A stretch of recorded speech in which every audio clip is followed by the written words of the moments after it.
Hi, welcome to another episode of Unbreakable Mind from Pain to Power podcast. My guest today is Dr. Shakisha Scott. She is an educator, she's an entrepreneur, and she's a nationally recognized school founder with over a decade of leadership experience in public education and innovation. Dr. Shakisha, welcome to the podcast. How you doing today? Thank you. Thank you for having me. I am great. Thank you. Yeah, it's good to have you. I know we had a busy schedule. We was just talking before we got on camera how both of us are busy, and I'm just glad we was able to catch up. Yes, And absolutely. yes, it's always a blessing to have well-educated people come on my platform because you guys are experts and I consider you to be experts. And, being that you are an expert, you can share your expertise with my audience and maybe your audience or, and educate them because when it comes down to health and wellness and self-improvement, a lot of people are in the dark and they don't really know anything that much about when it comes up, about taking care of yourself and how important it is. I was in the dark at one time, so I'm still learning. So I wanna ask you about a charter school. What inspired you to found a charter school in the first place? So to launch a charter school. So yeah, so Yeah. thanks for that. So my work and with founding and launching a charter school started approximately 13, 14 years ago. We actually started, my husband and I, we launched a nonprofit, a 501(c)(3) educational organization called Education Explosion. And we offered tutoring services. So he is an educator. My background is actually business accounting, internal auditing. So, but he was so passionate about teaching. After work, he would tutor students, various grade levels, and he will also work after school to for one of the school-based tutoring programs as a Okay. supervisor. And this So is who is this you talking about right my now? husband, Okay, your husband. yes, So my husband. he works with Yeah. children's after school?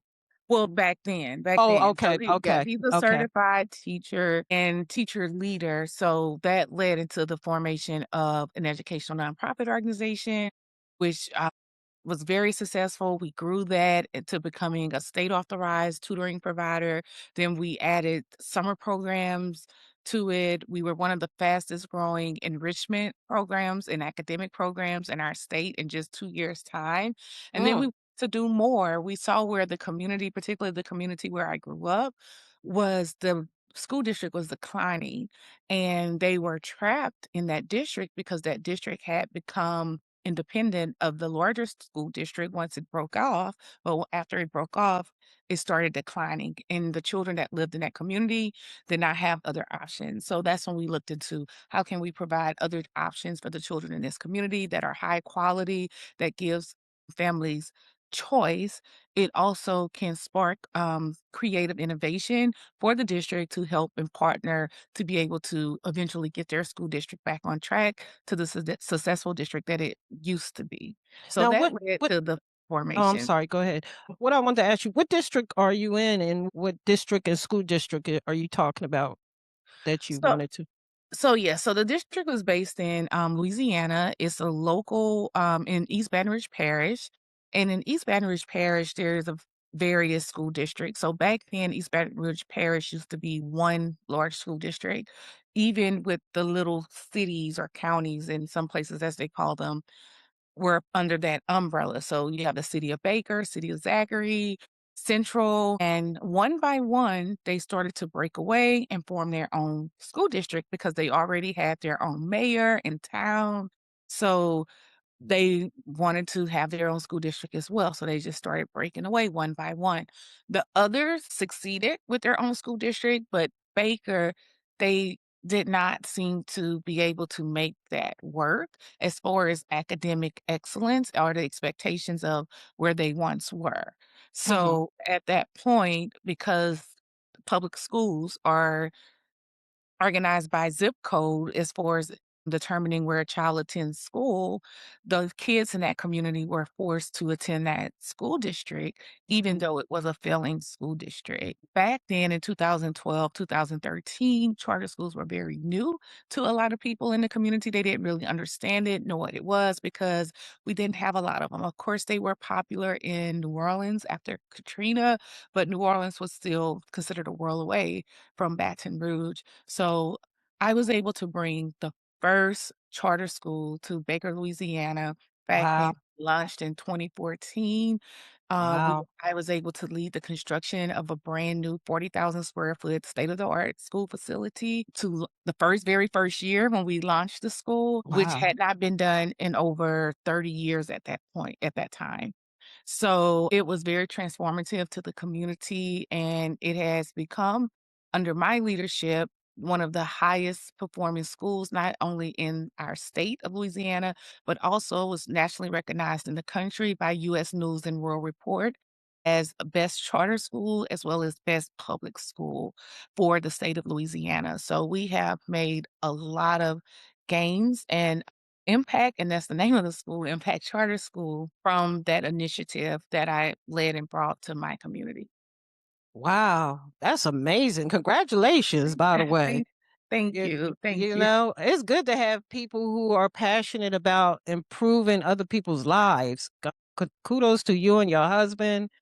That Yeah. I love hearing stories like this. We need more people to get involved in our community because we can't depend on the government. As you can see what's going on right now. Well, that's another story. Yeah, that's a Yes, whole nother topic. yeah, We can't yes. depend on the government because as we're trying to build our community, they're trying to take things away. Well, unfortunately, in our case, that has been the most recent action to our school. We've made strides. We were a B-rated school for consecutive years in a row, and everything was great and thriving. However, when you are successful, unfortunately, you become a target. And it doesn't always attract, the type of camaraderie that you would expect it to attract. And just a year ago, our school, as well as myself, was targeted with an unfortunate audit that misrepresented who our school was, misrepresented who I am as a leader, attacked, my character, my integrity. It undermined the work that we did in the community over the last 10 years, and it pretty much dismantled and destroyed what we built over the last 10 years. So now, Oh, unfortunately, yes, I know you wasn't expected to hear that part, but yeah. so now, unfortunately, just in 1 year's time, enrollment had dropped almost 50%. The school slipped from a B to a C now, and it's gonna probably be lower after that. Right now, I'm not there leading it, but what Right. I am leading as far as the school is concerned is our journey to justice. So, as I continue to lead in my educational journey, because the school is one of the things that God appointed me to do to lead, but it's not everything of who I am. So I am an Mhm. educational leader. I'm a community leader. I'm a advocate for justice, Mhm. and I'm continuing to build. So right now, I'm building a national network for helping founders launch micro schools all over the country. And Wow. it is moving very rapidly. Right now, we are working with founders in over 15 states that are getting ready to launch schools that can serve children where they're not compromised or targeted by politics. But in the meantime, I'm still leading the journey to justice for Impact Charter School, where we've been on this legal fight or journey, how Mhm. you say it, to make sure that our school gets the justice it deserves. About 2 years ago, our school was targeted, unfortunately, with a law that the state put in place to get to empower themselves to take over a private nonprofit that did more than Are just a charter school. Yes. are you kidding me? Yes, it's never been done in the country. It's unprecedented. They created a law that gave them power so the school is not a lot of people confuse a charter school with a entity. So the school itself is not an entity, it's under the umbrella of a nonprofit organization. So the Right. nonprofit entity that I describe at the start of this call, where we started before charter school was even thought of, was the contract holder to launch a school, which is like a program. In order to do that, you go into contract with the state to say, Okay. we're going to operate this school under these terms. Okay. So, no, the state does not have ownership over the nonprofit or Mhm. its assets. It's just an agreement. Are you going to operate a school for us? So they passed a law to empower themselves to take over, in which we were one of the last standing single site schools left, charter schools, and they targeted us with a state audit because all of our audits were clean that we get done externally every single year. So they Mhm. targeted us with their own audit, Mhm. and they came up with all of these findings that were not true. And then they used the media to spread this huge untrue. Yes. Oh my God. So Yeah. for a long time, it was very bad. It made a year this week. So this has been going on for at least 1 year and it's still not over. Well, Legal let me ask you this. Is that was that in the contract though? Is that legally right for that them to do that? Absolutely not, and that's one of our arguments. It was not in our contract, even with that law. What we're going right now, we are in federal court challenging that law as unconstitutional on its face and as applied to our organization because, 1, it wasn't in our contract to be reconstituted for any reason, and which is a violation of contract clause. Mhm. 2, it violates due process because the board was not told they did anything wrong. They did not get anything in writing saying that they what they did specifically wrong. They just called a meeting within 24 hours. They said they own the nonprofit and everything and all of its assets, its money, its assets, its whatever. So, Wow. Is but this under and now when did all this happen? All in the last This year or 2? Yes, it happened around it's kicked off around this time last year. So, thankfully, because of it's so, bizarre and the vendors don't know what's going on, and because of all of the legal it's about 9 different lawsuits floating around this very issue, a lot of the banks have said, "Well, you know what?" Because the first thing that the state tried to go to was the bank accounts for the nonprofit, and the original board is saying, "Wait a minute, what they did is illegal. We just have to go through the court process to get this straightened out. If you do that, give that away to them, they don't have legal rights over that, you're gonna have a problem." So the banks didn't know who to listen to. So they're like, "You know what? We're just freezing everything until we get a judgment." A Mhm. judgment from a judge telling us who is the real education explosion board. So you Right. have 2 boards. The original board, that's the duly elected board according to the bylaws saying, "We are Education Explosion. We of this organization, what they did, they cannot appoint bylaws to a private organization. It Right. violates charter school law. It violates federal law. So they are not the real thing." But Mhm. because it's the state, they're confusing vendors saying, "No, we have a new law that empowered us to do it. So this is the Education Explosion Board. We handpicked them. So this is going to be the new board of this private organization." And so, Wow. yeah, so banks are like, "You know what? Until we get the judgment, we're just gonna freeze everything." So in the meantime, while Mhm. we're waiting on this to move through the court system, which has been very slow, Mhm. because every time we get some traction and momentum, the state, they will file different motions or to dismiss the case or try to say that they are immune, assert immunity, saying that they can't be sued, and what it does is slows everything down. So Right. their goal is to continue those tactics, hoping that we as the plaintiffs will either get tired, run out of resources or funds to continue to fight them so that they can continue with trying to take something that does not belong to them away from the duly elected board members that are responsible and duly elected to govern the organization, Mhm. particularly because they did nothing wrong. It was just such an organized, hostile takeover never seen before, and it's Wow. just so unfortunate that the Right. kids have to go through something like this, the board have to go through like this. I have to watch it as a founder, something Mhm. that we built and was successful in working, just Right.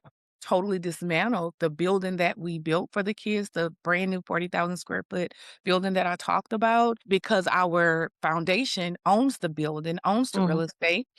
They decided, well, we're gonna just not pay for it, left the Oh, foundation with a mortgage, and said, "We're gonna just take the kids and move them somewhere else." So they moved a school of kids to a building that had been shuttered up for a couple of years, that was mold and asbestos, had been flooded. Then, yes, they opened it back up, and in 3 days or so, that's where they moved the kids in to have school, and to this day, that's where they're having school.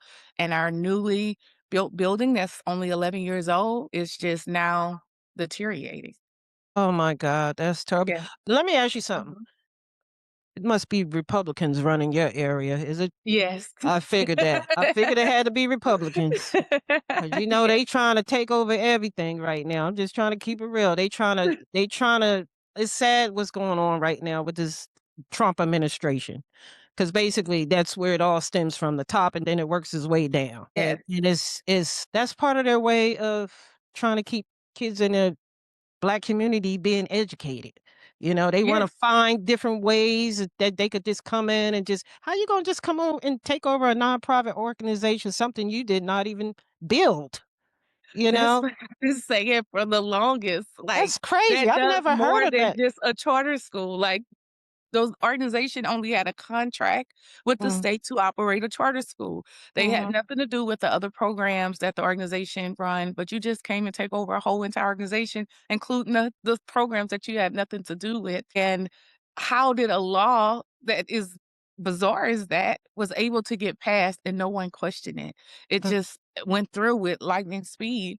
mhm, And I guess they didn't think about how it would be applied until this unfolded, and they applied it to the target that it was mhm, meant for, which was us. I mean, we're like I said, we were the last single site standing, um, in our area, mhm, and, of course, all of the other charter school leaders, 95% of them do not look like me. mhm, So, the fact that we are different, we were independent, we were still standing, we were thriving, and, they didn't have control. It's like they found a way to blow it all up. But I always say the unfortunate part, who hurts, you're hurting you kids. killed them kids, The yeah. the the 300-400 kids that once went to school there, the few hundred that are still there, they have to suffer through this. Their whole life was turned upside down, the place where they knew as their school home for the last decade. Now they're in some foreign place with of leaders and leaders as Mm, far as the governance that's leading it, that mhm, who did not design it or build it or know nothing about the culture, why it was there, why it was formed. It's so sad and it's a travesty. So our government is supposed to protect and uplift and help bring and uplift resources in our community, not utilize the platforms under the color of law to tear it down.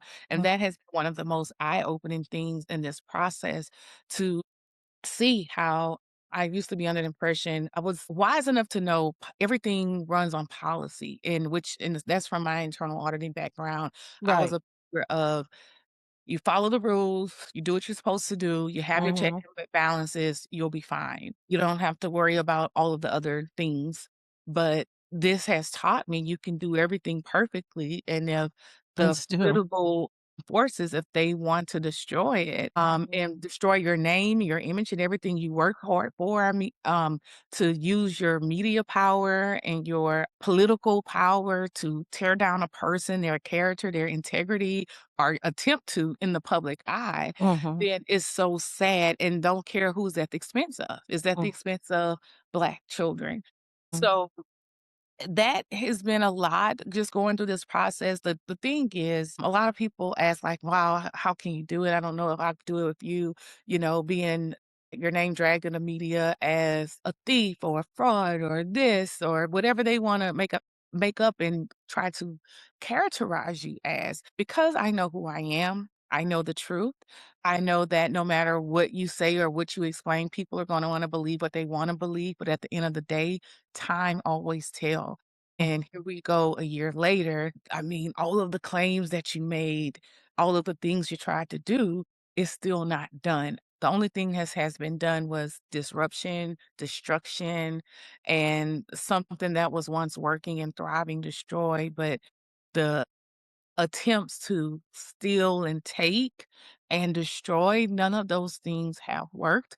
And what it has done is empowered me and activated another level of agency to make sure that, okay, we need to pay attention to these laws and policies that are being passed and make Mhm. sure that our community understands what's going on, how is it going to impact them, making sure more of our community understands how education works. So when you send your child to school, what does that mean? How is your child's education being funded? What is your aid? What do you have the power to say and do when it comes to how your child gets educated? Mhm. Because until we disseminate that information where parents understand her agency or power, our kids are going to always be the sacrificial lambs. Right. So now I want to make sure that it's transparent. What looking at different laws that are being passed, asking Mhm. more questions that wasn't done before, and like I said, this movement of we need to launch more micro schools and private schools where we are responsible and empowered for our own education. Yeah. You Where don't you don't have have to depend on the state to fund your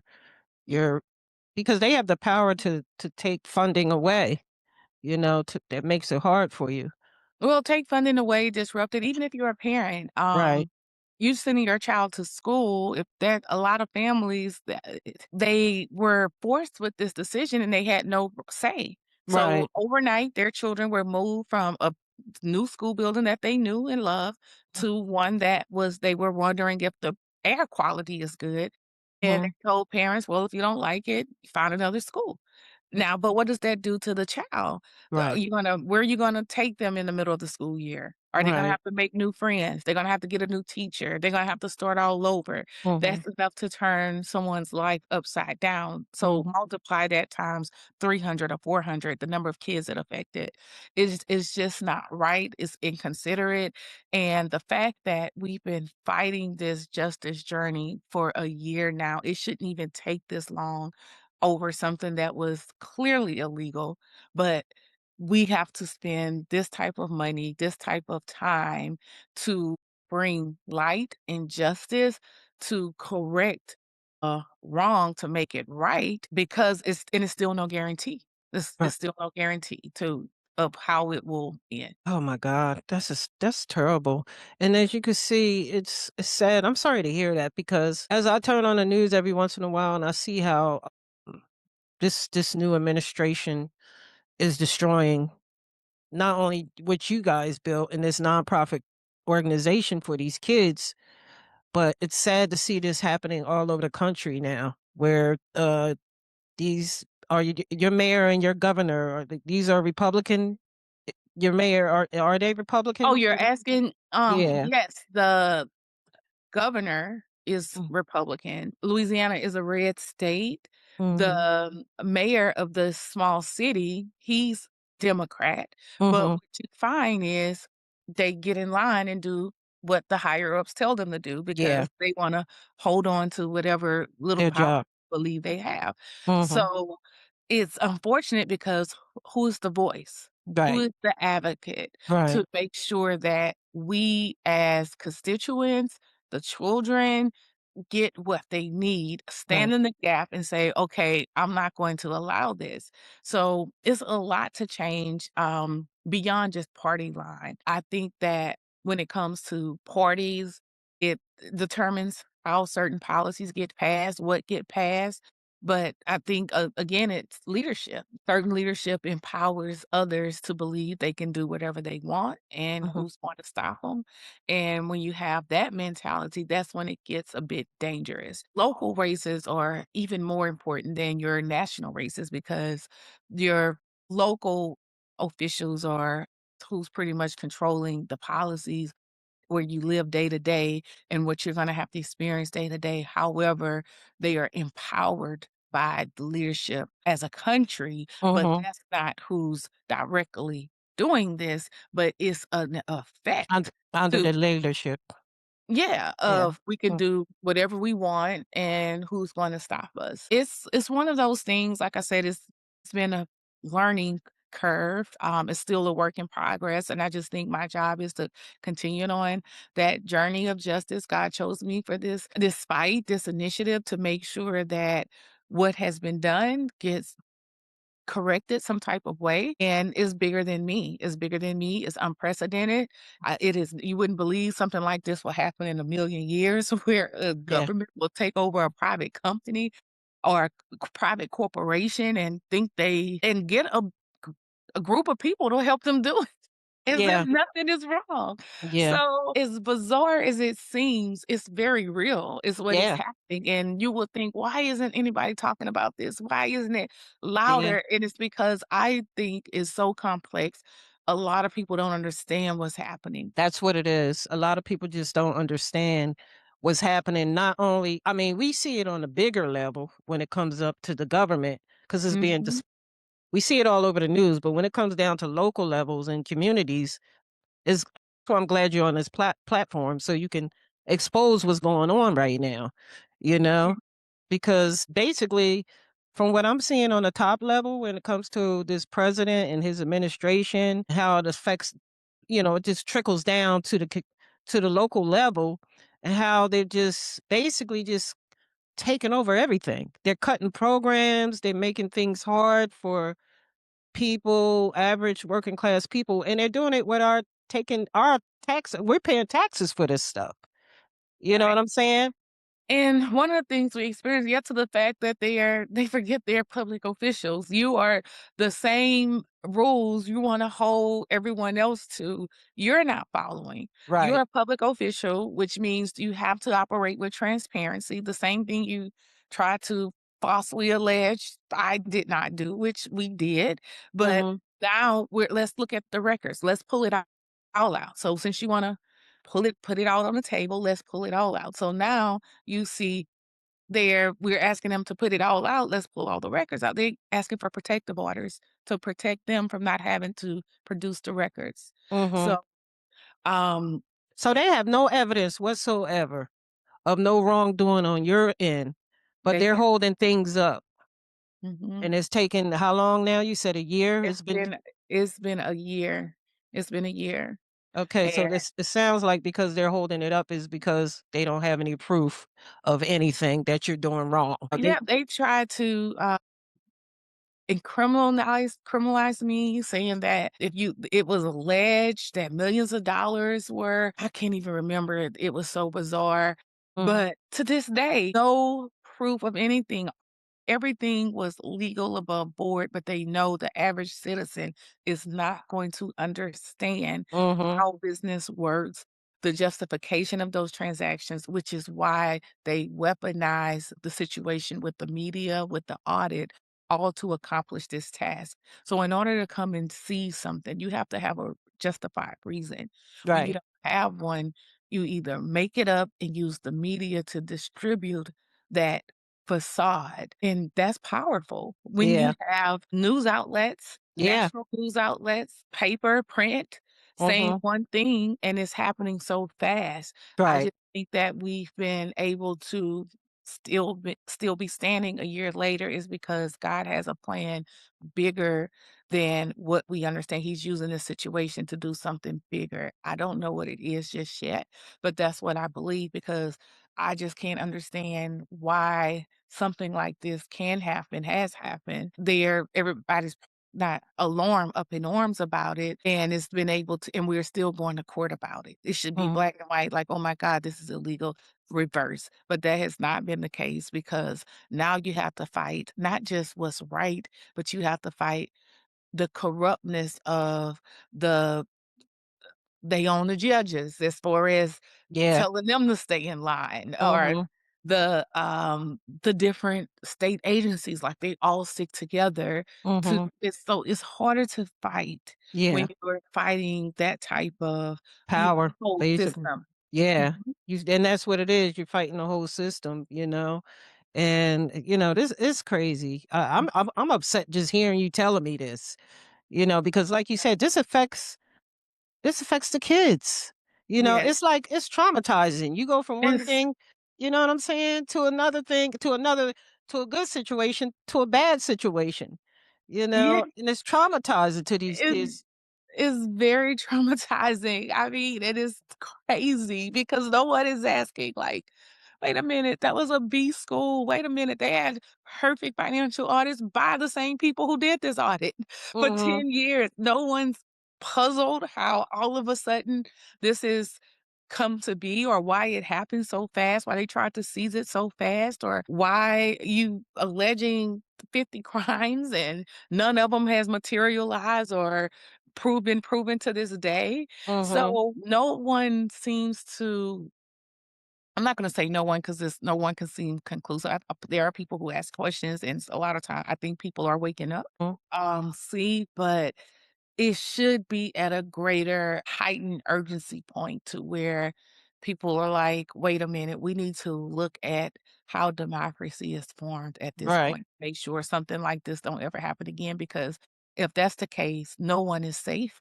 If you can get into a contract with a government and the government can eventually own your business just because they feel like it, and when you had the option to not do business with that or didn't even know that's what you were signing up for, And then you you can don't they don't have no, and it's not in the contract. You didn't sign, right, and you you know can what I'm saying? retroactively apply a law. Is like, That's people scary. should be scared Yeah. because that means the home health companies that do business with Medicaid and all of these other government your business might be in the assets it owns, whether it's your group home or what they can just take it, decide one day, "We own this now, and we're gonna take it, and we're gonna replace your board, and you're out," Mm, when you didn't build that. The nonprofit, when we started, yeah, it's structured as a nonprofit organization. It's not necessarily owned by a person, it's governed by a board of supervisors, but that board of supervisors were formed with the mission and the vision of that organization in place. That board of supervisors, including myself, invested our own personal money and time and resources to make this dream a reality. The government did not give any money to get it off the ground. We had mm, to use our own blood, sweat, tears, and resources to get it up and going. So now that mm. it's up and going, it's So you thriving. so you mean to tell me you didn't have to be funded through the state or the government to build this whole thing? You did No. this out of your own, you guys. We access our own outside resources to get the school built, to get the nonprofit started, to get the tutoring services going. Now, once the school was formed and operating, Mm, then of course the what we call MFP dollars, the per pupil allocation to educate students, that mhm, government funding was used to educate children. But mhm. to get it to that point to where Right. it even exists, that required our personal sacrifices, money, blood, sweat, and tears, Oh and my they god. believe they can just come and say Just take it. mm, Yeah. Well, you see that's going on with this administration. They're just not taking things locally. They're taking the things naturally, and then they going to other countries and doing the same thing. You know what I'm saying? Like they just they basically just this country is run right now by a bunch of political crooks, thugs. You know what I'm saying? Basically, I'm gonna call it what it is. It's just a bunch of political thugs, and it start from the administration, the president, all the way down. And people are afraid to I don't know. They people will are loyal, and they're loyal to people because they want to keep either their jobs or they want to keep whatever money that they're getting, or people are getting paid from this. You know what I'm saying? People are making money from this. They're going, and to me it's like always thinking about, you ever watch those mob movies, them old mob movies where the mobsters in those towns used to go around and they used to extort money from different businesses and things of that nature. I don't know if you ever seen those old mob movies. Well, I used to watch old mob gangster movies, and back in the day, the mob used to. I don't know too much about the mob, but from the movies that I saw, they was going around and they would extort and take money from businesses. They whatever the businesses made, they had somebody come in there and say, "We gonna take this." And this is what this government that's the kind of way reminds me of. yeah, and If you then assert immunity, hold us accountable, we are immune because we're the government. right. Crazy. And then they just making up these laws and not, it's happening so fast. Like, how you going to just create a law and you didn't sign anything. You This not in a contract. Like, how you just gonna come in and just take something? That's crazy. overnight. That's crazy. I know it is actually happening right Oh now my in god. Louisiana. Like, it is literally happening. Mm, They are taking over the operations. They are perpetrating as if they're the board. They have hired a leader that mm. to replace as if the school is crumbling. The school is crumbling. Well, they So taking over churches too. You see what's going on right now with Don Lemon and, the reporter Don Lemon, where they had a ICE agent who was impersonating to be a pastor or a minister in a church or something to that nature. Like, it's just a big takeover going on right now all over the country. And I'm sorry it's happening to you, but as you can see, these people don't care. They do not care, and it's scary. Like you it's said, this is scary. If you can literally just come in and take something from somebody that's not yours, that's and get away with it. That's and that's what crazy. That's scary. and then look, yes, that's what I'm saying, get away and then dare, like, how dare you challenge us what we did? And then have no And no evidence, and then no they use the evidence. media. See, the media is very powerful. Mhm.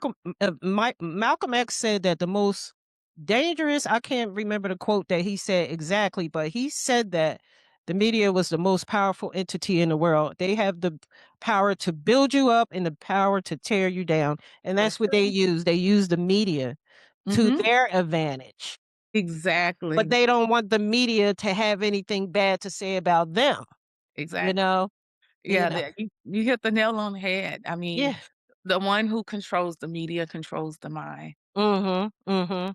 And people listen to the media more so than anything else. Mhm.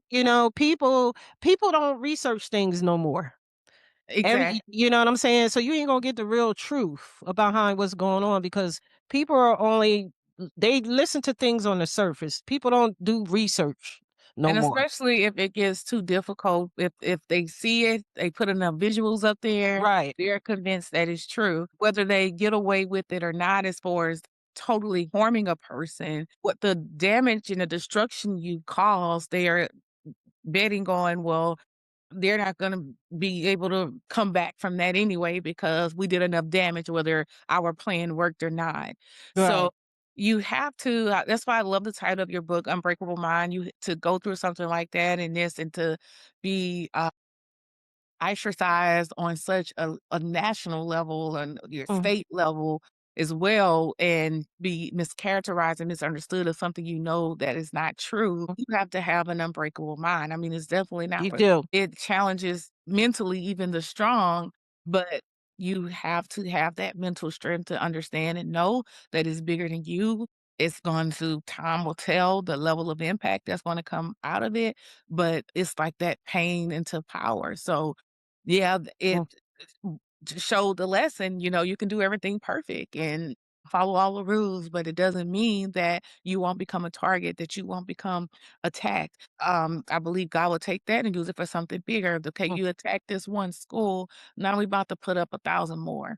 And it's mm, gonna be structured in a way where it's free from government dependence and free from the control, uninvited control where it doesn't hurt or harm the kids that are benefiting from those entities. And so for those entity founders to understand the power of independence and the why of why mhm. they need that independence to make sure we protect what we build and protect the people who are benefiting from what we build. Yeah, that's the best way to go. That is the best way to go. And we need some of y'all celebrities out there with them billions and millions of dollars. Y'all To gotta look out for we gotta look out for each other, you know what I'm yeah, saying? Instead to of taking those millions of dollars and wasting it and throwing it away, donate it into yeah, to save the school. I mean, here yeah. we have a 11-year-old, 40,000 square foot building facility that was built for our kids, and because of this selfish act, and they Mhm, would rather to get their way to try to finish the destruction, let the building rot while the kids suffer in a old building just to harm the leaders, just to mhm, harm our board members or harm me as the founder and just let an asset that they didn't pay for, they don't care. Right. Their kids aren't going there. Right. So let the building serve the purpose it was supposed to serve, which is to educate kids. So Right. this is an opportunity to protect what we built up, for it Yeah. to carry out the purpose of what it needs to do and understand what's going on and what's happening. We have to save ourselves. We have to. We definitely have to. As you can see, they trying to take us back. They trying to take us back. They trying to take the schools out of. They trying to get rid of Black history. They trying to do anything they can do to keep us from being educated. And these kids, that's what they need. They need to be not only have the right environment, but what you already provide for them, you know what I'm saying? Mhm. But you need the education just like they get in those suburban neighborhoods and some of those, these white schools I live in a suburban neighborhood right now, right? And I noticed the difference. I grew up in the hood, okay? I Mhm. noticed the difference over here, the treatment that people get here than they get where I grew up in the inner city. You know what I'm saying? Exactly, The which is schools are why yeah, the schools are clean. You don't see a liquor store. You don't see no liquor stores around here, and you go in the hood, there's a liquor store in every corner.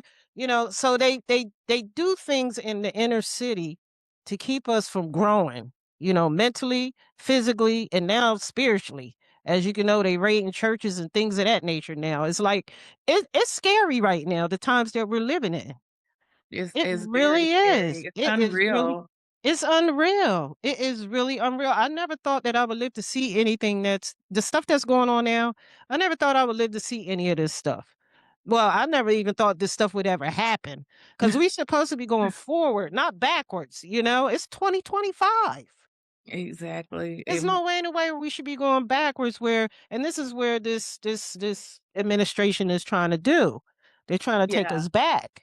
And that is an action of going back. I mean, Mhm. that's what they did 100 years ago, find ways to trick African Americans out of their property, have them sign things they knew they couldn't read, or Mhm. put stipulations in the contract. And in this situation, this wasn't even in the contract, and they Right. still take it to, like, try to take something and proudly say, "Okay, this is ours now." Mm. We and the people around don't know enough to question it or That's the thing.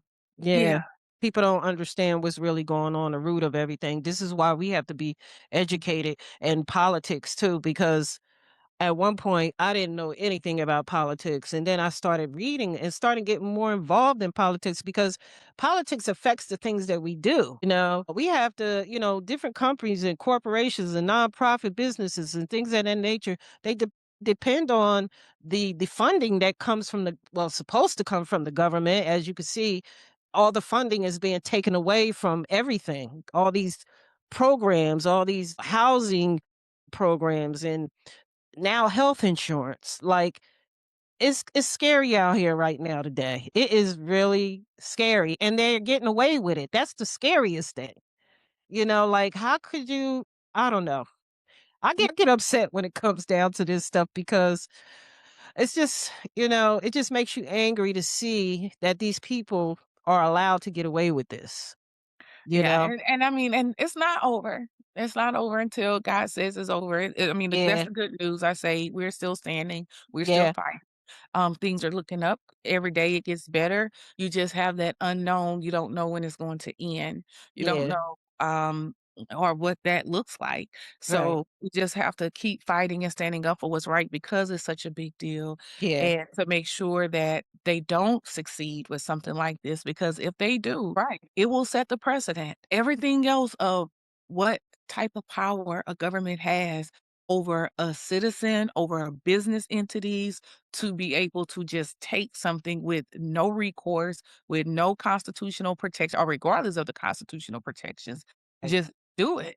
Yeah. So, well, we're watching this case. So it's my duty to, do everything I can to fight for it, regardless of what's being thrown at me. To believe that's a distraction to so I can't fight. So let me attack her and Right. her character and her integrity so she don't have enough energy left to fight this cause of what they're doing to impact charter school. And it's bigger to impact charter school because it's the principle Mhm. of what you're taking, how you're taking. It's not even, I mean, it's bigger than just one school at Right. that point. So, and just how government works. So Mhm. we'll hopefully, like I said, the accountability, we have people to get involved and Mhm. help hold officials accountable and ask better questions to make Mhm. sure this does not happen to no one else or anyone else. So, Yeah. Yeah. Yeah, yeah, you're right, because if we allow them to get away with this, they gonna keep doing it. And yeah. you gotta nip it in the bud before it gets Yes. too, It you know. this is Gotta the definitely. first, and we wanna make it the last Mhm. time they try Exactly. something like this. Yeah. Yeah, and Yeah, nowhere in America has this ever been attempted. wow. This is, oh gosh, it's crazy. It is so upsetting to hear this, and not only this, but it's upsetting just to see what's going on nationally around the country too. How the thing is, when they try to take things from us as a colored people, they don't understand how not only does it don't just affect us, it affects everybody. You know what I'm saying? Like, you trying to target one racial of people, like taking the DEI away. You know what I'm saying? Like taking history books out of schools, taking history back. This affects everybody. You know what I'm saying? And it's just sad that, that we have to see this happening. But like you said, God is in control. God is in control. He He has has the the last final word. say. I Yes. mean, they think they in control, but God is in control. Yeah, and that's why I'm not worried, Yeah. because at the end of the Mhm. day, it's that's who has the final say. Mhm. Nothing's gonna happen that he doesn't want to happen, and what he wants to happen, he has a reason for it. So Yeah. we just have to, roll with that, and look at history. Time Mhm. and time again, it plays out. At the end, God wins every time. He never lost a battle. Yeah, never lost a battle at all. How do you lead when you're personally exhausted though? How do you lead when you're personally exhausted? Because this got to be exhausting for you. That's a great question. I'm not gonna lie, it's very hard. It's very hard. I've had challenges in the past just trying to get the school up and going. There are times when we were on this journey where we got to a certain spot and then didn't think it was gonna happen. Like, for example, when we were building, bought the land only for our zoning to be blocked, but God had a way for getting us over that hurdle. Then got to the 2 days before school start, the fire marshal come in and say, "Well, y'all can't open because you don't have an occupancy license that match your application or the building that you're temporarily in," because our new construction had a few more months before it was completed. So we Mhm. were in a church, and they were attacking us then, saying, "Oh, well, you can't open, the halls have to be 6 feet wide, the windows have to open and close." So I'm like, "But parents bought uniforms, we have buses, we hire teachers, like, these people think they come into their jobs Monday." And they're like, "Oh, sorry, you're gonna if you don't get an occupancy license by 4 o'clock." Today, Mhm. with all of these problems that can take months or weeks to fix, you can't open, and Right. God found a way, and he sent an angel where we were able to get some things done quickly, and we were able to institute fire watch, that satisfied that law or that ordinance that was required, to get for us to get our completed license, and it worked out, and we were able to open on time even though it looked like it was impossible.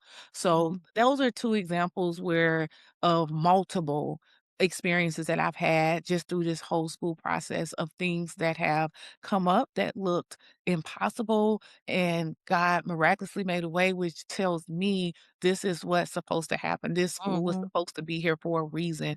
We launched this school with very little money, where me and my husband, we offset the mortgage of our own home at that time to be able to invest and get it going. And because no one would, one, we didn't know anyone with that level of money to give us what we needed, but to get a building, we would have been happy with a modular building or a trailer. We just wanted to get the school up and going. Sent us an angel developer to construct this brand new school in Mm. year 1 without a academic track record yet, other than Wow. our tutoring. So we've had this come through time after Mhm. time, but I'm not gonna lie, this has been one of the hardest, most frustrating experiences that I've ever had to endure in my Mm. entire life because I did not think it was possible, one, for and I know it may sound crazy, but like, we know the government lied, but I wouldn't have thought in a million years that they would lie like they did to the point of writing it in a report, using the media to publish it all around, Wow. then use it as a weapon to try to steal the organization and everything that it built over a 10-year period. And to see all of these entities come together and do it to a school and a leader that has shown nothing but due diligence, clean track record, academically, operational. Like, I just wouldn't have ever imagined something like that would happen. And to do it with not a care in the world, that's been a hard thing to process because I didn't understand why, because I would never do something like that to no one. But Right. it was, eye-opening of Right. the reality of our world and what we live in, and it also was a push to me because God has pushed me to the next level. At one point, it was hard to navigate because you can't overpower the noise of the media, and whatever you do or say is the people gonna believe what they want. It's But true. once you get to a place where, "Okay, God, what is it that you want me to do? What are you trying to teach me?" Because everything that happens to you happens for you. It's there to teach you something. So Mhm. once I got clear on what is this situation here to teach me, it also brought me back closer to God. Not that I thought I drifted far away, but I drifted more away than what I realized I did to Mm. bring it back. And regardless of what you're doing, you have it all the success. You did not do that. He did that. Mhm. There's no way I could have done any of it in my own strength. There's no way I could still be fighting like I am in my own strength. And what he's sparked and ignited in me is like next level. And sometimes he has to shake things up to push you to the next level. I Mhm. probably would have been still, if this wouldn't have happened, complacent, babysitting the one school, the same thing over and over, which is good. I'm proud of the work we've done, but I did when I reflect back, I was getting to a level where I did not feel challenged in the way that I once was when I was building in the very beginning. I was Mhm. like, once we like, I'm like, okay, we good. Now we just maintain. Like, no, I've God has told me I've built those skills and experiencing you so you can use to impact the next level, bigger impact, bigger Mm. reach, whatever that may be. And since this experience, I've learned so much in the last year. I've met so many people I would have never met that have inspired me, that have poured into me.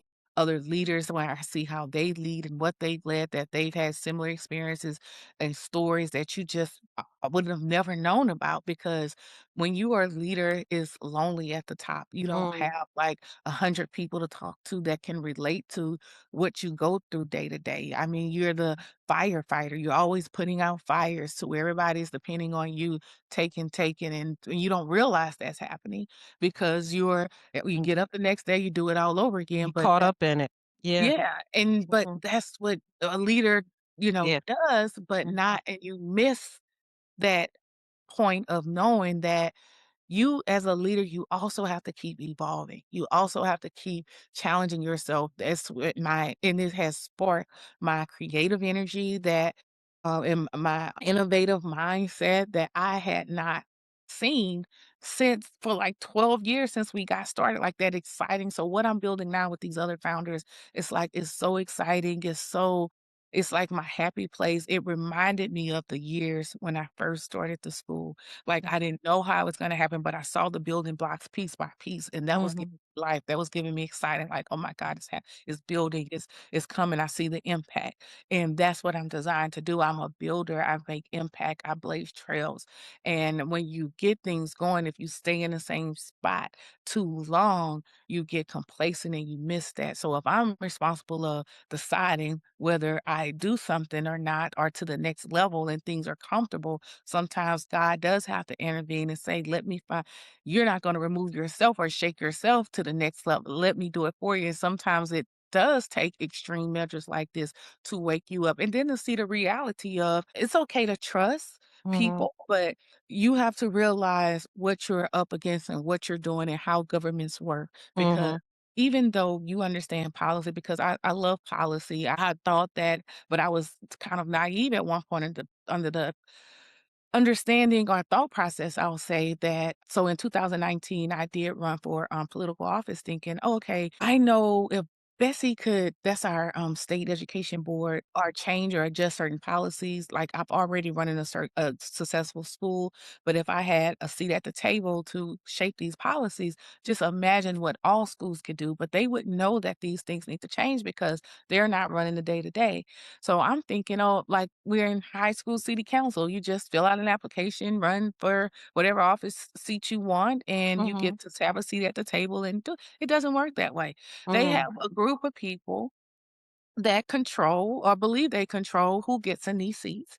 And when Mhm. they get in these seats, they control the people to um alter policy or impact policy in the way whatever agenda they have. And sometimes Mhm. that agenda doesn't line up with what's best for kids. So I wouldn't have seen that if I wouldn't have gone through those The experiences to see experiences, yeah. the power of how politics work and Mhm. how policies are actually formed and shaped, and how if we don't understand that as a broader people. So when it's time to vote for who we put in or ask the right questions, we get stuck with those policies. And a lot of times they're bad policies. Right. Yeah. Yeah. So it's important for us to be educated and know what's going on.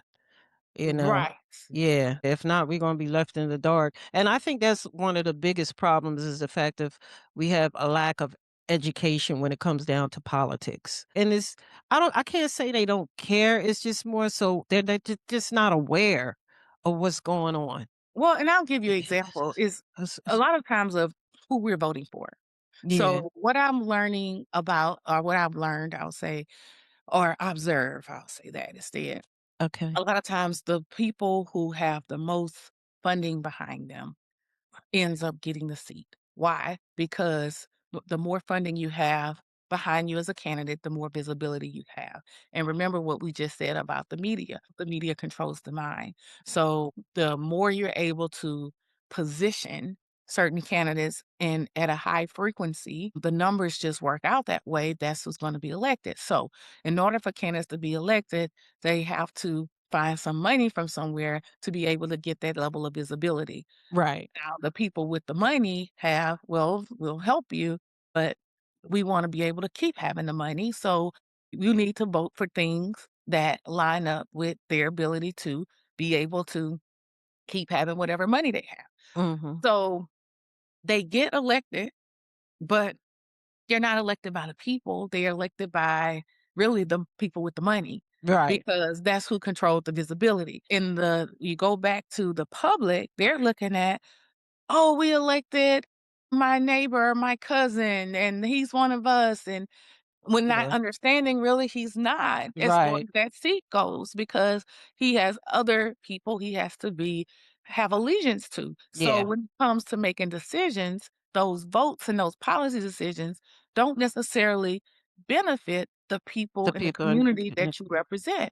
So right. when the people in a community are affected by certain policies, it discourage them like, well, why do we even have representation if it doesn't benefit us? Eh, And I'm not saying that's right yeah. thing to I don't think people should not vote, I'm not saying that, but Right. Right. I am explaining why there can be a sense of discouragement. Mhm. Even going through the situation that I'm going through, not all, I won't say all, but a Right. lot of the Black leaders that know what's going on, Mhm. know this is wrong, even though you don't have the vote in the legislature to make change or difference, where's your voice? Right. Step Why up. aren't you Stand up. speaking out saying, "This is wrong"? Right. Why aren't you advocating or activating the community or the constituents who voted for you saying, "This is not right. We Mhm. may not have the votes to change this, but once we make awareness widespread, now we can start organizing a way to change this." But they're Mhm. silent. They're Yeah. silent because they don't want their position disrupted. So when the community or the constituents are watching that from afar, it does plant questions in the mind, particularly in the Black community. Yeah. Why are we even voting? Right. If we're not getting the backing of the Black leadership that represents our community when things like this happen, does it even benefit us? So Mhm. they when you have that cloud over you, it hurts us long run because the the majority people who do get elected that went in the legislature, which is like the red versus the blue, as long as they keep us discouraged and fragmented, um, then they keep the power. Yeah. Whether it's power over our officials or theirs, they Right. win either way. Yeah. So until we change that or Yeah. raise that awareness of how this works and Mhm. making sure we elect people in office that's going to advocate for what's right, even if it costs me my seat, Mhm. even if it costs me being attacked Mhm. because I'm in this political position. I am going to lead fearlessly and stand up for what's right until we get Mhm. leaders like that. It is Mhm. gonna really be hard to change and start that type of movement we need to really see the movement and unity and change to really change overall big picture what Right. needs to happen. Yeah, that's true. Yeah. Now I realize why I could never keep a job. I was always the one standing up, voicing you know what I'm saying? I was always the one standing up, and then I'm looking back at everybody back there, and I'm like, "Well, y'all was complaining, but y'all That ain't up here with me," that's you know? And then exactly I end up getting fired, but I didn't care because I felt like I could always go get another job, but I just felt like, that is so I'm an true. outspoken person, and I'm the type of person if I feel like something is not right, I'm going to stand up and say something, even if it costs me my job. And it cost me a lot of jobs, That's what I learned early. That's Yeah, it why cost I can't I've learned and now that you say, I mean, we definitely relate. I thought it was just me. oh, I, was always that person when yeah, something is not right, I'm always that person, like, speaking out, even right. when it doesn't have anything to do with me, and I saw this type of plan being put in motion in 2022. I went down there and I spoke out about it, even though it didn't affect my school. Mhm. But I felt it was affecting the community, Yeah, regardless if they went there or not. And I just felt I needed to stand up for what's right. And that yeah. may be the moment where I became a target. Mhm. So, like, what is she doing? You know, and Yep, I and I and it may or may not be, but I still don't regret it because I believe that's what God told me to do. It that's wasn't right. right, and what they're doing now is still not right. So Mhm. they probably was like, "Well, you can stand up for what's right, and we're gonna still get our way. So all you doing is bringing problems on yourself." And that's probably what the other leaders or minority leaders say. Well, what's the difference of standing up and they lose what they have, and it doesn't make any difference. But me, I just can't participate in something that does not align with my values because for the sake of not being messed with. It's just that my integrity, I can't and I don't want to be anywhere I have to operate in fear. I don't want Yeah, to be here and walking where on eggshells. exactly. I That would can't do drive that. me crazy. That That would would drive stress that's me to me, no end. girl, I Like, know I how have you to be me. I have to be free in what exactly. I need, what I believe, what I Mm, say. I'm gonna do the right thing. I'm not I just can't just mm, sit and watch and right, just be like, "That's too bad. right. Hopefully, let me stay in my hole." No, it's Mm-mm, just not right, and I'm no, mm, I'd rather just do something else. I would scale back, do something just mhm. before I have to operate in a place Yeah, that does not align with who I am, what I believe in, or does not align with my values for the sake of just trying to hold on hold to on a to something. position or Right, what you believe is power. right, My power exactly. is in freedom of expression. Oh, tell me about it. That's why I'm glad that I retired at 58 and I'm working independently now, because I just can't find myself working under an entity or corporation of people who are racist and won't allow me to get to a certain level in my life. and try to keep me at a certain place. And I'm well educated and I have all this experience, but yet you're not going to give me the job, but you're going to give this white guy or this white woman a job who does only has a high school, education. You Yeah. know what I'm saying? But because I'm black, you're not going to give it to me. You know what I'm saying? So it's like, you just don't know how many jobs I done went through. I mean, I done spoke my voice. I done got fired at a lot of jobs. That's why I'm glad I'm not no longer God put me in a position where I'm retired and, I can build something that I'm proud of and something that's going to help people. And I don't have to worry about somebody firing me because I'm the boss.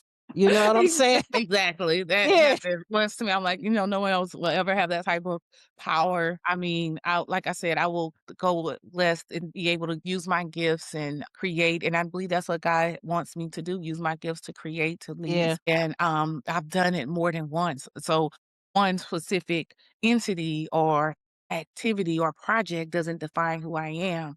Who I Mhm. am is a builder. That can be in any project. That's just Yeah. one thing that I've built, and that's not who I am. I impact, I transform communities, I Mhm. inspire other lives and leaders. So, and that looks different ways. Right. So, you can't fully create. If you are a creator and entrepreneur, it's very hard to do that on as a W-2 employee, I'll say that. I do think at some point, it's Got good it. to have jobs in the beginning to Mhm. learn. You learn different skills, different soft skills. You learn just how you're able to say, like, some of the experiences you had with the, discriminatory practices of who's promoted, who's not. Very same thing happened to me. Mhm. You wouldn't get that exposure if you Right. never worked a W-2 job or certain skill That's sets or true. certain of just how things work, policies work, how things are built, how people interact.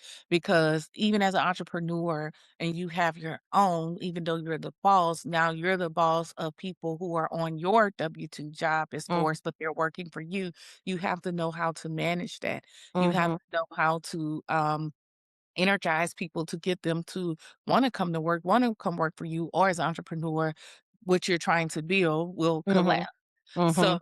it's pros and cons, but when God puts that desire in you or the skill set to lead, entrepreneurial, and that's what you're designed to do, Mhm. you're not gonna work out long term on someone else's job, or it's because you can't create, you can't innovate. You can, but you gotta do it within that box, and that's not how creativity and innovation work all the Mm. time. You have to Mhm. have that creative freedom to be able to create the excellence as you've been gifted to do.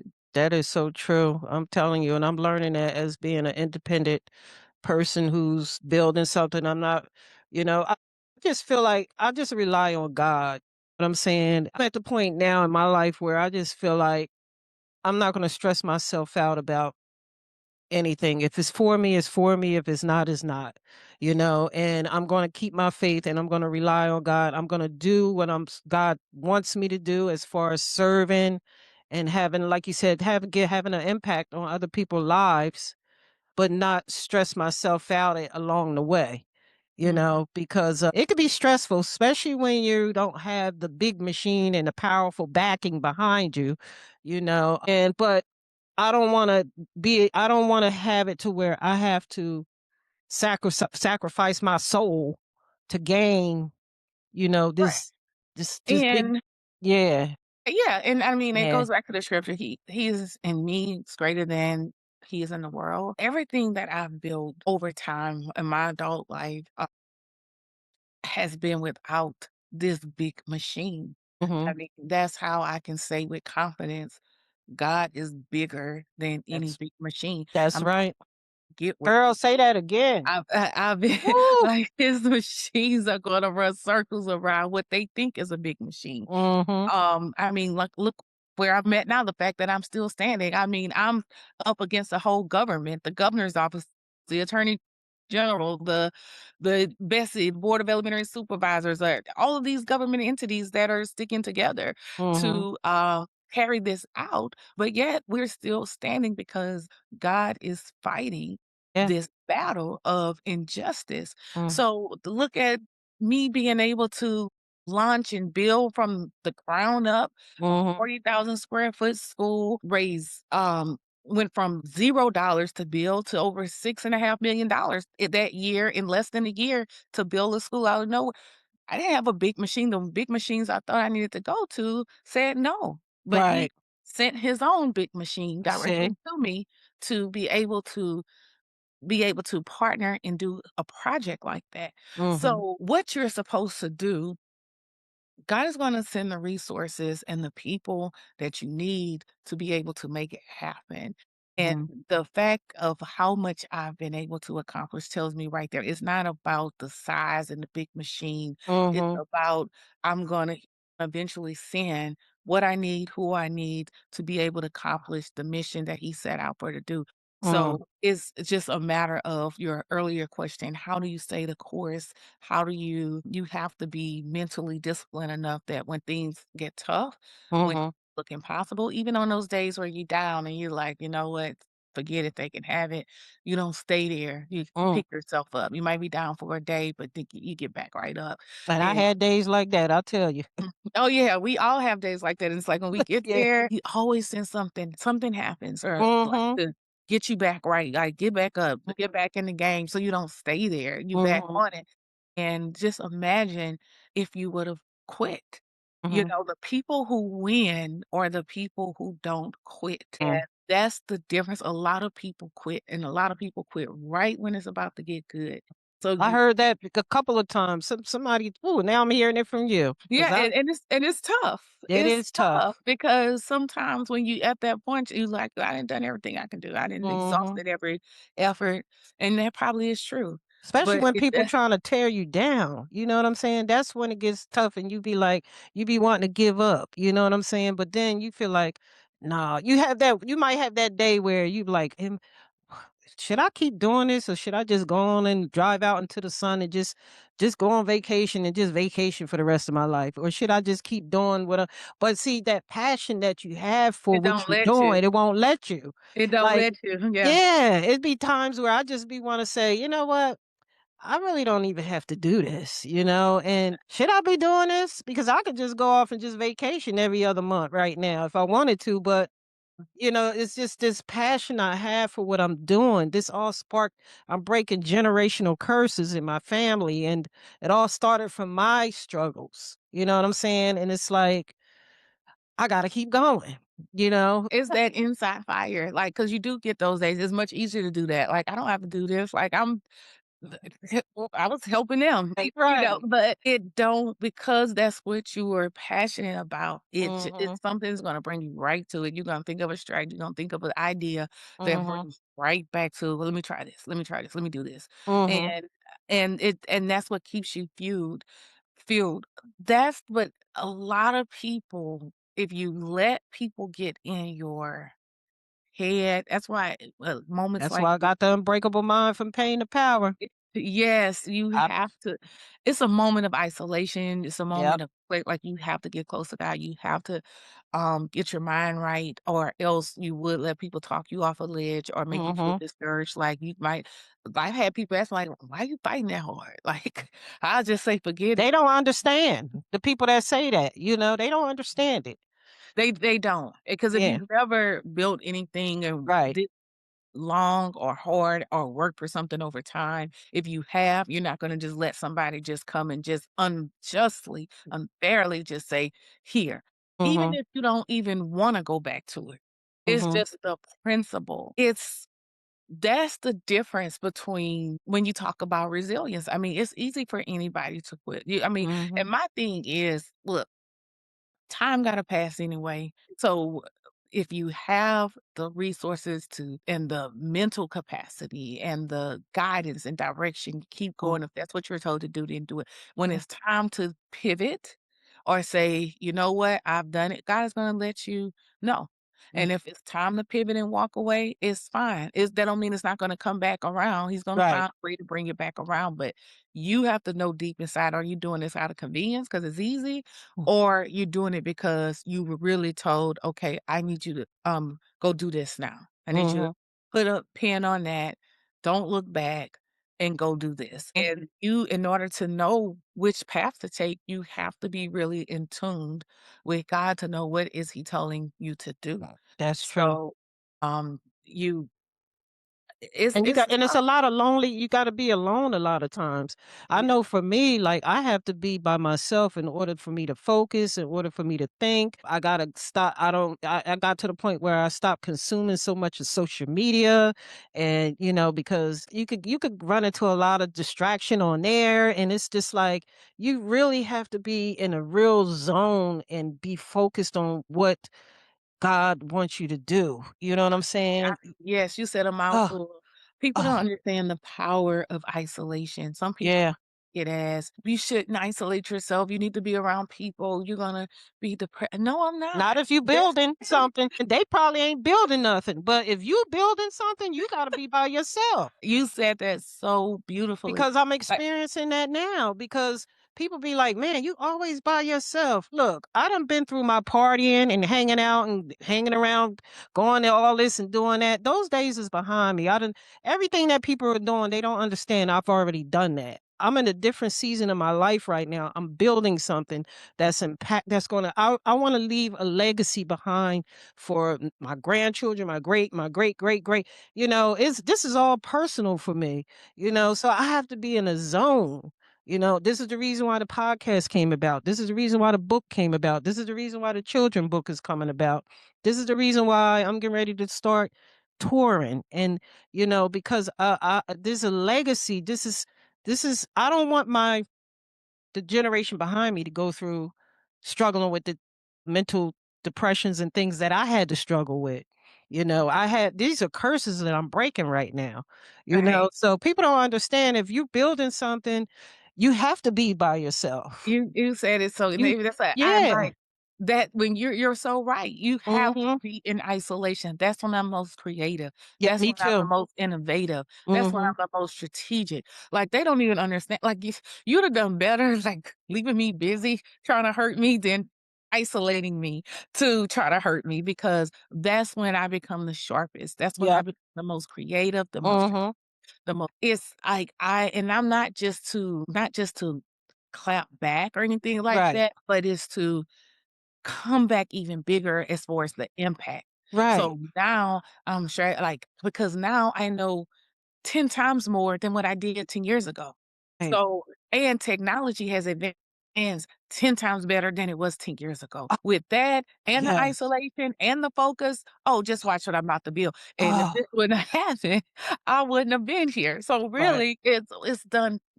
Things happen to you, or things that happen for you. Mhm. So, and if it wouldn't have happened, it would have robbed me of this opportunity to be able to what I've learned, what I probably wouldn't have never learned, because I would have been stuck in the Yep. day-to-day usual rut. So Yeah. I'm thankful for the good that comes with the unfortunate, but Mhm. you still have to, pretty much navigate it. Like my dad told me the other day, I was telling my sister this, he made the comment, he was like, "Well, what you doing?" It's like, "I'm, working on some stuff on my computer." And he said, and I don't get into details because it's like, okay, you're not going, I'm just like, working on some stuff. So Right. said, "Look, you're always working. You're gonna have to stop working all the time and do some leisure activities." And when they don't understand, I'm like, "This is leisure to me.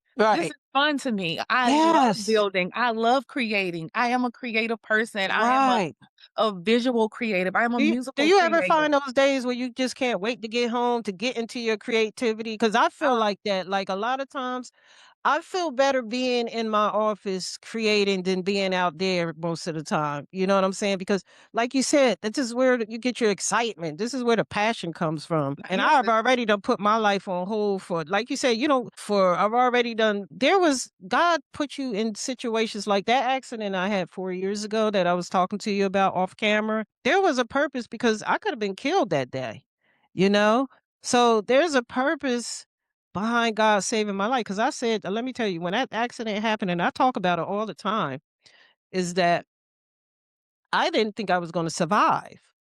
And I said to God, I said, God, if you give me one more chance, I'll give you my life. And that's when I just, things, people were digging me out of this rugged, this debris, and I being in surgery for 9 hours and then going to surgery for another 9 hours. It's like that trauma and that tragic situation I went through wasn't. It was something. This was the good thing that came out of it. I guess that's what I'm trying to say. This Mhm. podcast, the book, the children's book. God uses you for certain things, and it's just passionate. I just enjoy what I do. I had to actually get off of social media because I started getting drained on social media. It was just draining me. I was like, you know what? Because I was consuming it. But then I had to use it. And although if you have a business, of course you got to use social media, but you got to know the difference between consuming and creating. And that's what I had to separate the two. I was like, okay, let me put what I need to put on there and then get off, and get back to my creativity mind state. But you do have to, people think being by yourself is lonely, but it's not. You're alone, but you're not lonely. Yeah, yeah, I like being by Yeah, myself. Like you I get said, creative. yeah, and I'm very productive with my Mm, time, with my mhm. thoughts. I like sitting with my thoughts. Don't, And a lot of people consume can't do that. I don't consume a lot of information that's, considered, Distracting. I guess, entertaining and all of Yeah, that. Not saying that, like, every now and then I may have, like, brain breaks where I just read or stroll, but I find myself reading something that's gonna empower me or to educate right. me. I like to learn. I'm Me a too. learner. So Yeah, I'm always reading and learning something new. And I just feel like I have to sometimes force my brain to calm down and just relax and just like when I spend time with my family, like my daughter, my husband, to watch a movie, yeah. it's Mhm. like I have That's to force my brain to like stop thinking relax. about Yeah, yeah, relax. so you Ah, can just yeah, engage in the experience, but it's like yeah, that's harder to do to me as far as relaxing to yeah. Me too. I and looking found at that. it as, "Okay, I'm not being productive." Right. So, yeah, so That is so true. That is so true because you gotta find your time. Because sometimes you be, like, missing family events and you be like, "Oh, man, I'm over here doing this, and I done missed the cousin wedding." I'm like, "Oh, shoot, I'm sorry, cuz. I'm sorry I was doing this or doing that." But then I'm starting to get to the point where, like you was just saying, being present, a little bit more present in the moment when it comes down to being around family, just to get your mind away from creativity. Like, last night, my daughter came over and my her kids, she has twins. And we relaxed last night and we sat and we watched one of those shows my daughter loves. She likes those reality shows. So, it kind of just got my mind off of being creative and just relaxing and enjoying them being, their time being at the house and just sitting around eating, having some chicken wings and stuff like that. So, cuz sometimes you can get caught up in your work. yeah, to the point to where I'll start talking to them about business or Right. about what I'm working on, they like, "Can we not talk about business today?" But you get if you're not careful, it gets intertwined because, like I share with my dad, like, that is fun to me. Building Uh-huh. my businesses is fun to me. Just talking about new things and creative and innovative things or how I made a difference or an impact or how somebody shared with me that I made that on them, that's exciting to me because someone benefited off of something that I That you created. created. That makes you So feel even better. That makes you keep exactly. going. Exactly, like, so those are the Yeah. things that give me energy, give me life and juices versus to other people outside, they're like, "Oh, that's work. Can you stop Yeah. talking about work?" So, it's just a matter of how look but, I do try to make an, effort to make sure Mhm. I calm down, to make sure I've always heard, say the saying too, to be not just interesting, but be interested. So, Right. making sure that I'm also interested in what they're doing, what they have going on, what are their passions, what gets them excited, and I can't fully engage if I'm only focused on what I have going on. So just Yeah. making sure I make conscious efforts to, be there for my family because that's to answer your question from earlier, when all of that happened and you are tagged out of nowhere and you're being mischaracterized, your family is who holds you up, who holds you That's true. solid. So my parents, my, daughter, my husband, my siblings, like, that's who keep you strong during Mm, time because they know who you are, or mhm, you know who you are. And when and that's when you have that, nothing else matters, the mhm. distractions of the world because they never question you. They That's never right. doubt you because they know you. And so you gotta even when things get back busy and one thing I said to myself, I wanna make sure that I'm never too busy to where I'm not there for my family or don't Mhm. see what's going on because of the day to day. And I think even with the school getting lost in the day to day, we sacrifice a lot of family time to be able to hold it. They need us there. Everybody Right. need us. And at the end of the day, your family is who you have, no matter what's going on in your Yeah, that's true. That's true.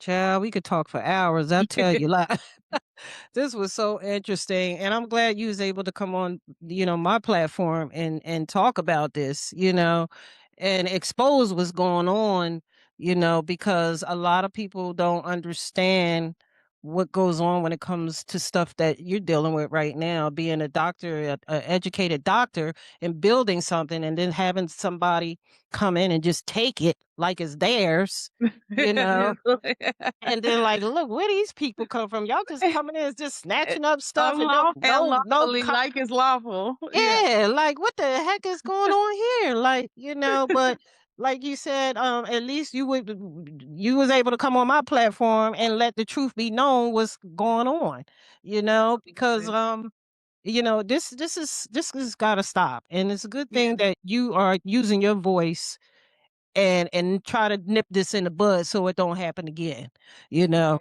That is It's my prayer. Make purpose out of this situation by the sacrificial yeah, layup to be attacked so it won't happen to anyone else or and particularly kids because yeah, that's who I that's who mean, it God affects. yeah, God bless me with gifts. I mean, like I said, I'm gonna be okay, whether I work, do the school, do whatever, but those kids have to live with this memory forever. Just the parents that were involved whose lives been turned upside down. And now as far as the people who have come through there during the years or the people or the stakeholders that were a part of the whole ecosystem were Mm, affected. So didn't you mm, it's bigger than that. So if this starts here and in Louisiana, put a stop to it, it will get out of control. Hopefully, it activates people all over to get involved in policy making, get involved in your local political activities as far as what's going on. Be ask questions, ask questions to understand when it comes to electing candidates. Ask questions about who's funding your campaign. What do they believe with? You align with their needs just asking questions around being curious of how this come about. Like we mhm, shouldn't wait till we already on fire before we saying, wait, what happened? We should be proactive. People who are controlling everything, they're proactive. They mhm. plan things in decades. They Yeah, already 10 years at a time. mhm, So by the time it's executing, waking up like, wait, what happened? You're right, too late to do mhm, anything. If you want to bring change or be a part of change, now is the time to start getting proactive with that or what that change could look like. And it starts with policy. It starts with who writes policy, who mm, represents you at the policy table when it's time to vote on policy. So if it activates that type of action in the community at large, I feel like it's purposeful. If it activates to turn a law upside down on his face is unconstitutional officially, where it can never happen, then it was purposeful going through mhm. all of this. And if it empowers of my leadership or resilience of what people can see, empower Mhm, other people to not quit when mhm, things get hard or when you're misunderstood or mischaracterized or dealt a bad hand or whatever mhm. to keep going, understanding that something is better on the other side, whether you can see it or not, whether you can feel it or not, then it's all purposeful. So, that's my ask. That's my goal. And I will keep using my voice as, as long as I have a That's voice. right, girl, Like, using your voice. Don't let them stop you. Don't let them oh stop you. no, Keep using your voice, and that's what they wanna do. They wanna either terrorize us or they try to throw barriers in our way to terrorizes. yeah, you know You're what I'm right. saying? You're That's what right. it is. They be trying to terrorize us, and I'm sitting up here waiting. I, I said to myself, "Okay, I wonder what's gonna happen come November, close to November when the primaries come. And this is when people really need to get out and start voting. Yes. But, of course, they're gonna throw barriers in our way. We already know what's coming. They might have ICEs out there at the voting booths and stuff, and, you know, they might, but we ain't if we gotta get out there and vote, we gonna vote, okay? We ain't gonna come out there and start no chaos, but we gonna come vote. And more importantly, knowing who we're voting for. Right. I mean, because we can vote Just all not day vote for long. anybody. If we're voting for we just have to ask better questions, I'll say Yeah, that. I mean, understand. because just because we should you shouldn't say, "Okay, they're Democrat, they're safe, they're Republican, they're safe, they're no party, they're safe." We should be asking questions, "Who's funding your campaign? What are Right. their assignments? Who else have they funded? What do you stand for? When is a time where you, stood up against the grain?" If a candidate is not that type or they can't name a scenario or not that type of fighter, should they be fighting on behalf of a whole community? I mean, Right. you're gonna know if 'Cause they that's might be in there just for that person that wants them in because that's what that money is for, like you said. yeah, but the community wouldn't know that if we don't ask That's questions. We have to yeah. ask the right question, just like it didn't take you long to think of a time where you stood up for, like, the union rep that at your job or Yeah. what was right or wrong. I quickly thought of a time because that's just who we are. I mean, Yeah. it's always you never it's always an opportunity to stand up and advocate, but, if a candidate struggles to say that, to show or demonstrate that's something you have inside of you where you're gonna fight for us, then we need to be asking just better questions. So yes, we need to vote, but we also need to make sure we have candidates who we're voting for that's going Mhm. to fight for what we need, regardless if the odds look like they're stacked against us, regardless of what the numbers are. Do your Um, research. I said yeah, we gotta do our research on that person. Like you said, you don't wanna just vote for anybody. You really gotta do some research, you know? yeah, or Yeah. help come up with viable candidates Ex that's gonna do the things where you don't have to research, you already know you can put your name on this person, so, I mean, we are that kind of advocacy, making sure the community is aware of how to participate in the process. You don't just have to vote for what's given to you. If Right. you want change, maybe we should be looking at who do we know that can bring this real change, and that we don't have to research if they're gonna do us right, change, flip-flop, all of Mm. those things, but it takes a runway of time to do that. So that planning has to start right away. We just can't wait. Oh, it's time to vote. Who do we have? When Right. we should be involved with let's participate in who we're going to have for when it's time to vote. Yeah, that's true. Cause a lot of times when you go to them voting booths, we don't even know half them people in the on the we don't even know half the people we voting for. We just say, "Okay, Democrat," you know? Right. Just because he's a Right. Democrat don't mean he a good Democrat, or he ain't a good Republican, you know? So, like you said, we really have to just not just vote, but we have to really ask Say, questions. yeah, we're not voting just to do a civic duty. We have Right. evolve to the point if to in order to bring the real change that we once talked about, Yeah. it requires more than just voting, just, "Okay, this is what you have to pick from." No, we Yeah. get to participate in who we have to pick from and then actually participate in picking from them. Yeah. So but if we Yeah. don't know that, then it's gonna be that same cycle. It's gonna continue. Yep, it's gonna continue. Yep, and that's what it feels like right now. It just feels like I don't know. This year is just this. It's just been crazy what's been going on lately. It got to the point where I was like, you know what? I done had enough of watching what's going. Because every day you wake up, it's something new. You don't know what they did, what they done took away, or what they done stole, or who they robbed. Because they all thugs. That's what I call them, Yeah. political thugs. You know. Well, and then you can't trust the media, so I don't even watch it. Yeah. No, and you I can't don't trust watch now it. listening to what you're telling me, you can't trust the media. You can't No, trust the media because they will use the media against us, and Malcolm X they said do. that. I've seen They it with my own eyes. I didn't understand that at first until I actually went through it myself. Like, you wouldn't think, mm, "Oh, they wouldn't risk getting sued. They wouldn't risk" No, I saw it with my own eyes. And, mm, they the media can be very dangerous, how they comfortably report, whether they have facts or not. They mm. sell stories. That's their business. They sell ratings and, whatever they Everything is have to about say money. and do to have a story, then that's what it is, regardless at the cost of somebody's livelihood, their reputation that they work decades to build, they do what they do. So Mhm, again, it just goes back to knowing who you are because mhm, knowing you know who you are, you're going to be able to operate in your purpose no matter what comes at you, no matter what rocks are thrown at you, no matter who try to say what, no matter what media or national media or whoever does mhm, what. It might be tough, but is very attainable, and you're mhm. gonna be eventually, over time, successful because those are distractions. Yep, That's noise. yep, So you don't allow it to disrupt or get in the way of your hyper-focused vision and mission mhm, of what you know you're set out to do. mhm. 'Cause at the end of the day, God is in control. Mhm. He's It still in has the final control. say. I'm He always telling you.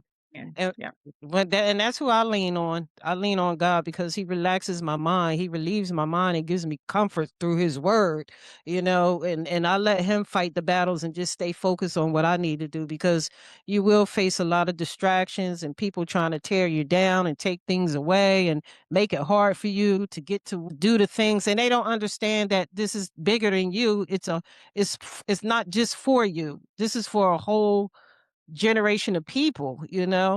And Mhm. it's even bad when we have our own people do it to us, our own people do it to us. Like, I mean, y'all sitting up here arguing with me, y'all should be paying attention to what's going on in politics right now, And you that know? was the hardest thing, and I know we have to wrap up soon, but it's like when you just said that, to see that, like, Yeah.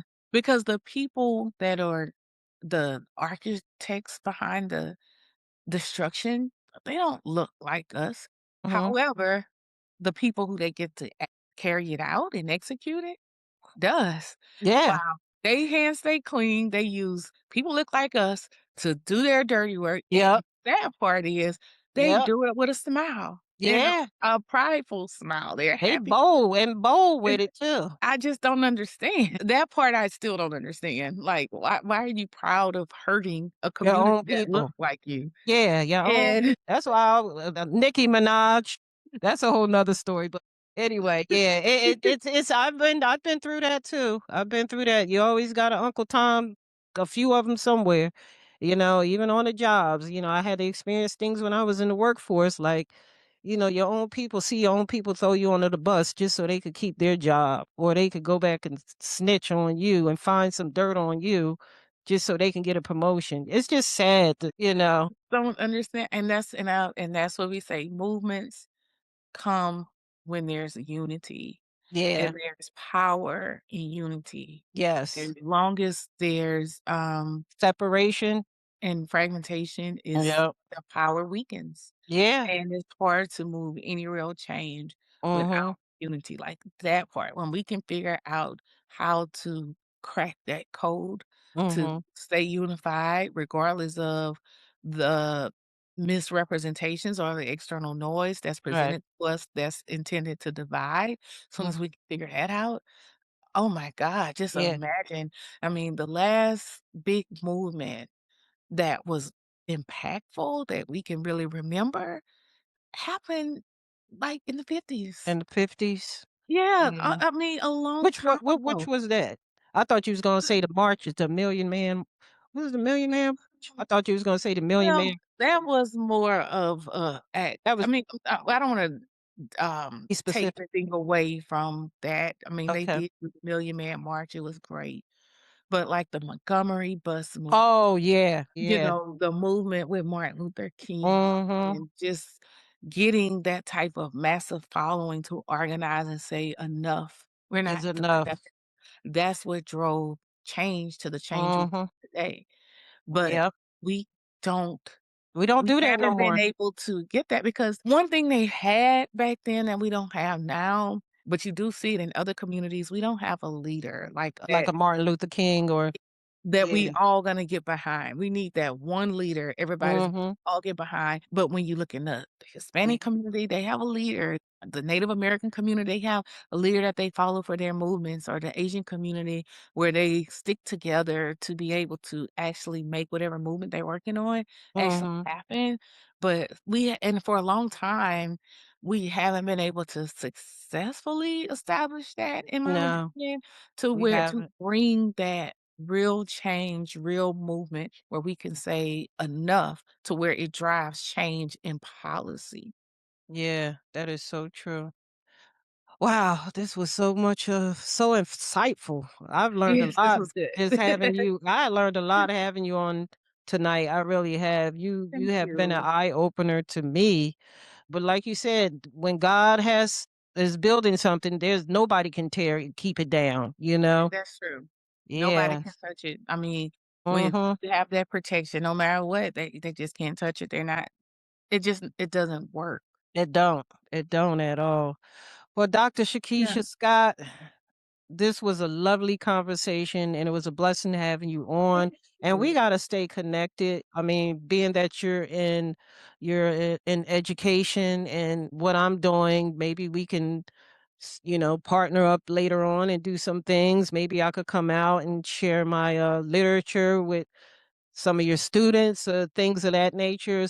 Um Yes. yeah, this has been an awesome conversation. It's been Yeah. very insightful for me, I tell you. So, Thank you. Yes, yeah, I would love that. That would yeah. be great, and I've I never been love to New your story. Orleans anyways. Really? Never Okay, been to New yes. Orleans. Definitely have to get here now.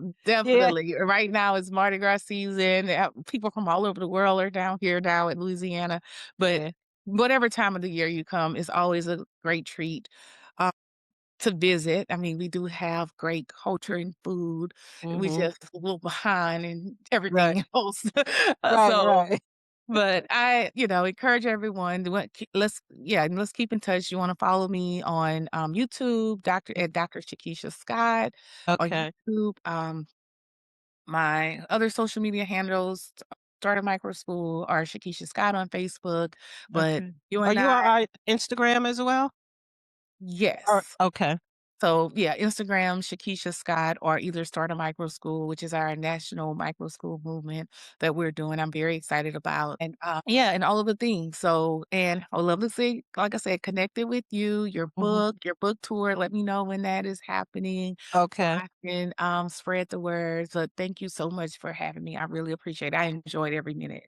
Oh, me too. I did too. And make sure email me all your social handles too when you get a chance so I can put this in the description. It was a pleasure and good luck on everything. And I'm sure we definitely going to stay in touch in the future. This ain't the last Yes. interaction we going to have. I know I Yes. just get that vibe from you. You know how you get certain vibes from people and that's the Yeah. vibe I'm getting from you. I So, love it. Yes, yeah, such an inspiring story as well. Like, we definitely connected on just our experiences and everything as far as what we go through, how we mhm. advocate, and the Yeah. work that needs to be done. So, yeah. Yeah, being that you're a leader, I mean, I've learned, just listening to different. I just learned some things just through your conversation as being a leader, and how you just gave me encouragement on how to just keep going, even with these battles that get in your way, because I have been experiencing some battles lately that's been getting in my way, and just listening to your conversation and how to get over that hump really helped me a lot just now. So I feel a lot better Wow. now. That means so much for you to say that. You have Yes. no idea. Thank you Yeah. so much. That is such a great compliment. Thank you. Your story is inspiring as well, and I am so glad you have it packaged in a book now. Yes. Share with the world, like, to impact millions. So, Yes, yes. And on that note, make sure you guys like and subscribe to the channel. Like I said, it don't cost nothing to hit that button.